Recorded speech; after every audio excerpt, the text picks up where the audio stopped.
So this biggest fraud in Loganpaul scam. This next For the part. last 6 months, I've been working on my own NFT Previously. project. CryptoZoo.co. It's a really fun The game disaster. that makes you money. I lost around $50,000 in cryptos. I lost $40,000. $500,000 Australian. I'm telling you, it's just Half a a picture. million. There's nothing I could do with it. Wait, you can't even hatch? No. No. We had an issue with CryptoZoo where our lead developer took the code that he made, fled to Acquisition. Switzerland, actually fled to Switzerland and like held it hostage for $1 million. He literally never gave me anything at all. Ever. I guess Eddie that's not promised me, true. 5% tokens. Yeah, And this is $1 a true million. one, I guess. He literally never gave me. Wait a second. Who's Eddie? I thought that all of this was Logan Paul. What's this random guy doing in Logan Paul's project? And who is he? Who is Eddie Ibanez? Who? The man who pulled billionaires. To begin answering the question of who Eddie is, I decided to take a deep dive. I started by looking through all the news articles I could on Eddie, where I found out he graduated from MIT and from there became a data scientist and cybersecurity expert and used that technical background to win a Super Bowl for the Eagles. And there were videos on him too, which all painted him as brilliant and extremely accomplished. Yes, hi, my name's Eddie Ibanez. I'm a father of 3, lead developer here at CryptoZoo. As a teenager, he successfully hacked AOL from his bedroom. He continued to pursue computer science until attending MIT. He was then recruited out to work for a government agency in cybersecurity, developing software that reverse engineers the location of known government and terrorist threats. You started with the federal government and you started off really tracking criminals with burner phones and all. Honestly, after this whole search, I felt more confused than ever. If Eddie's such an amazing guy, why didn't he pay developers? And is he really the puppet master behind CryptoZoo? Or is it someone else? Honestly, I felt like at this point I needed a drink and I needed to ask for help. Coffee, how's it going? Okay. Not good. Oh, what happened? These people. I'm confused about this Eddie Ibanez guy. He comes out of nowhere with this CryptoZoo story and everything about him I find seems great. So, what's the problem? Well, everything's not great. Everything about this guy just seems too perfect. He's an MIT grad, he works for the military. He even claims he won a Super Bowl. Why would that guy work for Logan Paul? I don't know, but I can find out. You said his name is Eddie Ibanez? I think he goes by Eduardo technically, but wait, what are you doing? I'm just looking around. And done. Well, what'd you find? A few red flags, a couple of misdemeanors. Ooh, a few court cases. I'll send him over. He got sued by his landlord for not paying rent. Okay. Sued by his credit card company for not paying his bill. You can skip that stuff. I just need whatever's relevant to CryptoZoo. Well, that's basically it. Other than, hold on. No, wait, I did find something. Look at this. What's this? It's from a paper in Philly. I barely picked it up. This reporter says Eddie's entire story is fake. Wait, what? Okay. Yeah, the whole Eddie Ibanez character. This guy Adam Robb investigated it. He says it's a lie. I gotta find this guy. Here, send me his info. I got some calls to make. Coffee. That's right, ladies and gentlemen. We met up with Adam Robb, the reporter who's been investigating Eddie Ibanez for a while now.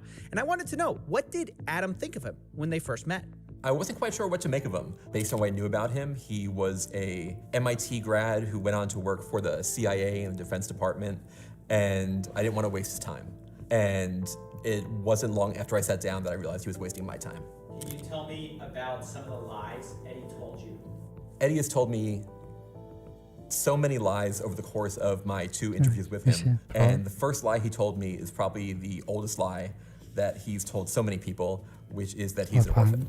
I first realized Eddie might be lying to me when I went home the next day and Googled Eddie Ibanez's family. I found a video of Eddie and his wife making rice pudding on a Fox and Friends segment on Fox News. And Eddie's wife, Jackie, explained that she learned the recipe from Eddie's mother. So in that picture, you've got Jackie Ibanez. You know her along with her husband, Eddie, and her 2 little girls. You love rice pudding. Why is this a family recipe? Okay, so Eddie's mom made this rice pudding once. Wait, No, Eddie's mom? I thought Eddie was an orphan.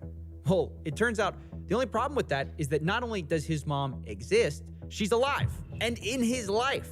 And it turns out it wasn't just Adam that heard this story either. He told it a lot. Did you ever meet his mother or his parents? I did meet his mother. Did he ever tell you he was an orphan? Yes. How did he square that with you? So that's why I'm so confused. He told me he was an orphan and all this stuff, but then I meet his mom. He told me he was an orphan and then I met his mother, is quite the string of words. But as insane as these lies are, let's be real, it doesn't explain why CryptoZoo failed. But the next lies kind of do, because part of Eddie's story is also that he went to MIT where he was recruited to the CIA. And it's part of why he was so attractive as a lead developer, all the wild experiences that he had had. But it's just not true. I emailed the MIT registrar's office and I asked if Eddie Ibanez attended the school, and they confirmed in absolute terms that he never attended MIT. That's right. The whole orphan to MIT origin story, it wasn't true. MIT. And Eddie's whole backstory from here kind of falls apart as well. How could he have been recruited to a government agency out of MIT if he never went to MIT? If this is all seeming crazy to you, you might ask yourself, who would believe all this? And this is where Eddie shines. He kind of had a gift for getting people to believe in the lies he told, especially super rich and powerful people for some reason. Like take, for instance, this story, him winning the Super Bowl for the Philadelphia Eagles. He managed to convince the owner of the New York Yankees that it was true, Barry Klarberg, who completely bought into it without question and told the same story later in a college seminar. Let's jump right into the work that you did for the Philadelphia Eagles, which led to a Super Bowl championship, led to you getting a Super Bowl ring. Yep. Tell us exactly what your job was to do for them and how it worked out. No, sure thing. So first off, they said like, we don't know where to put you, but and then the sports science guy was the one guy. He's like, hey, I got some data. I'm interested. So we took in his data, and then we found out that these players, what happens is it's like a player as they run around, they get at certain fatigue levels. So if you ever played Street Fighter, the video game, there's like a red bar at the top, and every time you get hit, that red bar goes down until you die, KO, right? So we're trying to figure out kind of what that is for a player, and on an injury level, right? There's an injury bar that gets knocked down and that gets KO'd. This is insane. He convinced an owner of the Yankees that he won a Super Bowl by turning sports athletes into Street Fighter characters. And of course, none of it's true. The Philadelphia Eagles responded to a fact check saying he never worked for their player analysis team. Not only that, the Eagles also said that Eddie did try to do an in-person presentation in March of 2018, but that was already a month after the Eagles had already won the Super Bowl. And also they didn't hire him because of course not. Meaning there's no way this story is true. And yet he's convinced people at the highest levels of sports that it is. And this is where we get back to CryptoZoo, of course, because it's how he got involved with that project. Remember Jeff Levin, Logan's manager, who we spoke to last time? Well, he also spoke to Adam Robb. And when he told him the reasons he liked Eddie, they sounded very familiar. And did he tell you, I guess, kind of like about like working with the NFL and that kind of stuff and the whole, like his time in the CIA and all that? He did. And it was interesting. It was like, this is wild, like, that's pretty cool. But he's humble and he's not like ever bragging or anything like that. Wait, but he is bragging. Okay. He literally made it all up. The CIA, NFL stories aren't true. How could that not be bragging? But that's the impression Eddie gave off. But that's not all. Because Eddie didn't just use made-up stories to get in with the CryptoZoo team. He also used his other connections, his real millionaire and billionaire friends that he's managed to gain with all these fake stories. And some of them vouched for him. People like Chris Birch and Todd Morley. And what was the thing that kind of like sold you on Eddie? Was it the fact that like Chris and Todd and people like that kind of like have backed him in the past and like? I just think he's a down-to-earth, cool, humble They guy put this on them. who's been super successful. They're trying to do an agenda, and he's just kind of like, hey, look, I'm super smart in what I know, and I have amazing relationships through business that I've done. It's incredible.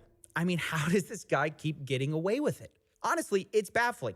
But I've got to say, up till now, everyone's been fooled sort of fair and square on the same grounds. But I found out CryptoZoo did have an advantage that could have saved them all this trouble the whole time. So a month before the launch of CryptoZoo, I got on the phone with Jeff Levin, Loganpaul's manager.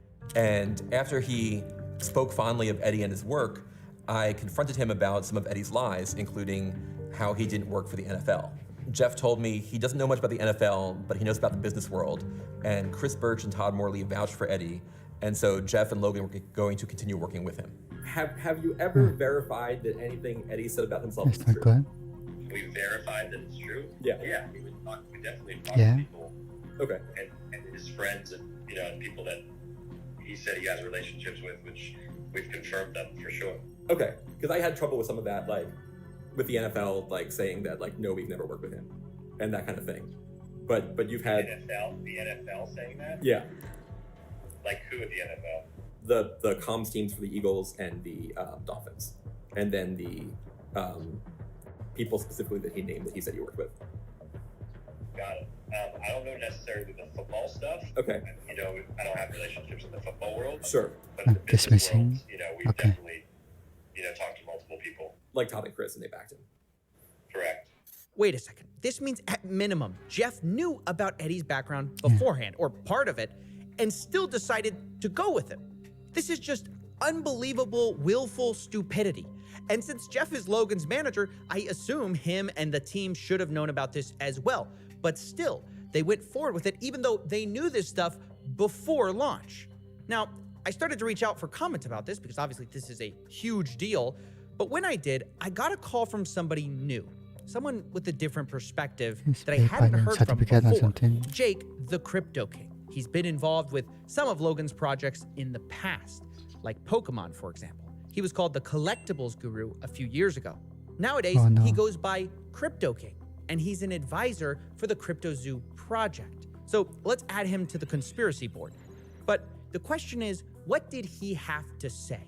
I took a call with him, and he mostly wanted to talk off the record. But when I pressed him, he was willing to at least put one thing on the record for me. Right. One more thing about Eddie before we get off of him. We actually... The biggest reason it failed, in my opinion.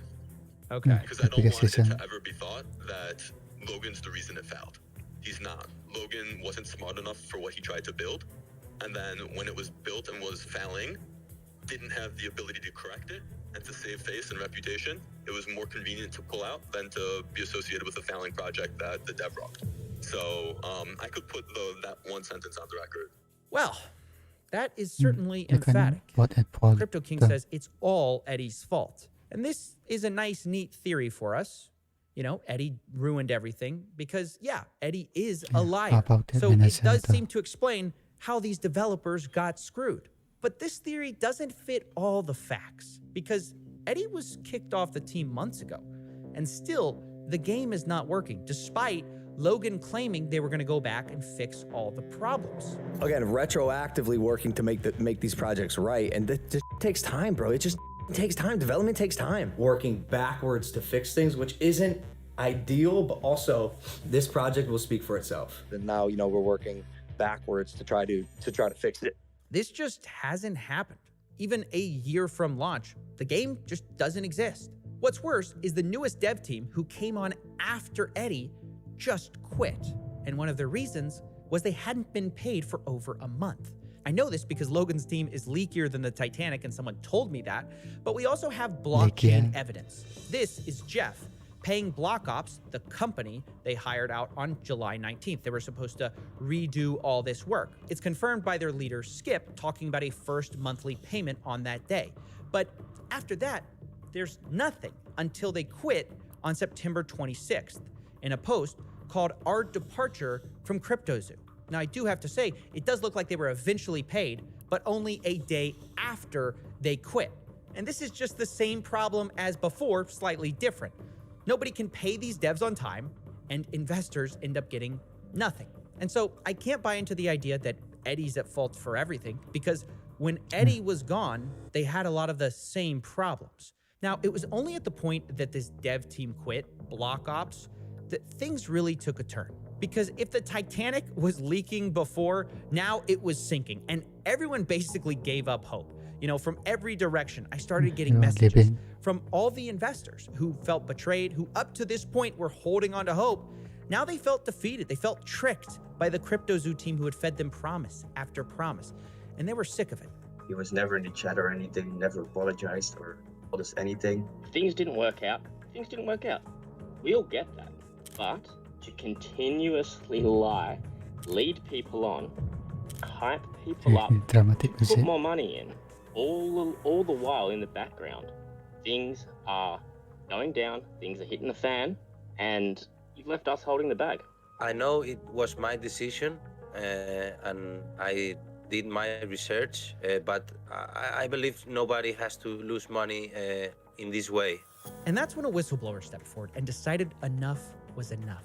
They decided to leak me messages, team messages, from the CryptoZoo team from all the way back in the beginning when they thought of this idea, all the way up to launch.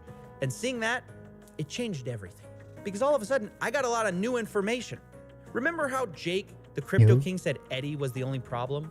Well, a year ago, he was saying something very different. On the day of launch, he said this to the group: Logan, you stole 40 million in tokens from me. You are a scam artist. You are a liar, and you betrayed your own community. You aren't that guy. Logan replies, oh, Jake, trust me, bro. I am that guy. Okay. You're going to change this whole story. Yeah, I'll go on the record for you, and yes, I'm going to show you the text message that say we can sell at these ascending market caps, and that it's not like I was trying to rug a project. It's like I put $250,000 into a project plus 6 months of time, and the founder never did anything he said he was going to do, and then hired a bunch of devs that didn't do what they were going to do. And every time I gave advice, the advice was I was told. So there was nothing illegal about that. Ethically, arguable. The rest that Logan did to me was ethically wrong and illegal. And then as the series continues, could it be well met with I think Eddie was only sole responsibility of this one, and he was to be blamed for the pronounces with